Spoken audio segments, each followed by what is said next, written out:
आओ बच्चों, तुम्हें ले चले कहानियों की दुनिया में, जहाँ हम सीखेंगे खूब सारी नई नई बातें। प्यारे बच्चों, आज तुम्हें सुनाते हैं पंचतंत्र की एक कहानी। कहानी का नाम है गाय और शेर। एक पहाड़ी के नीचे रामगढ़ नाम का एक गांव था। गांव के सारे जानवर हरी घास खाने के लिए सुबह उसी पहाड़ी के ऊपर बसे जंगल में जाते और शाम होते होते घर वापस आ जाते।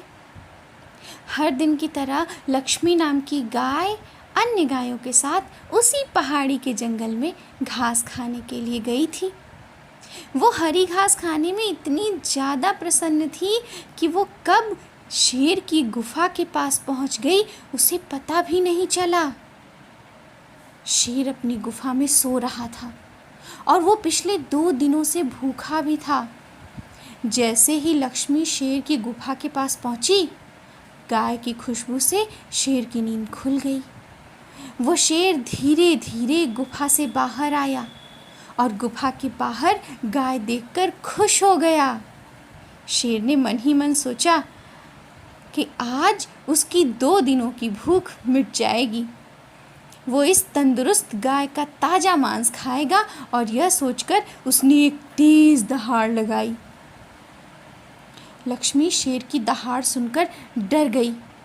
जब वह अपने आसपास देखी तो वहाँ दूर दूर तक उसको कोई भी दूसरी गाय नहीं दिखाई दी। जब वो हिम्मत करके पीछे मुड़ी तो उसने सामने शेर खड़ा हुआ देखा। उस शेर ने लक्ष्मी को देखकर फिर से दहाड़ लगाई और कहा, मुझे 2 दिनों से कोई शिकार नहीं मिल रहा था। मैं भूखा था।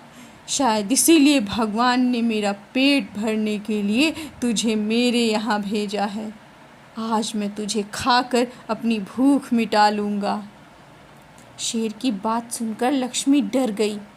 वो रोते हुए शेर से कही, मुझे जाने दो, मुझे मत खाओ। मेरा एक छोटा बच्चा है जो अभी सिर्फ मेरा ही दूध पीता है और उसे घास खाना अभी तक नहीं आया है।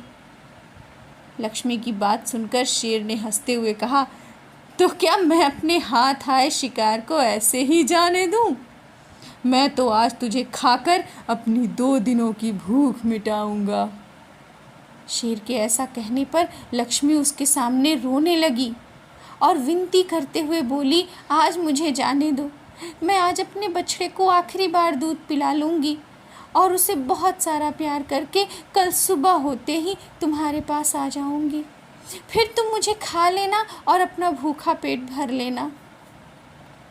शेर लक्ष्मी की यह बात मान गया और धमकी देते हुए बोला, अगर कल तू नहीं आई तो मैं तेरे गांव आऊँगा और फिर तुझे और तेरे बेटे दोनों को खा जाऊँगा। लक्ष्मी शेर की बात सुनकर खुश हो गई और शेर को अपना वचन देकर गांव वापस चली गई।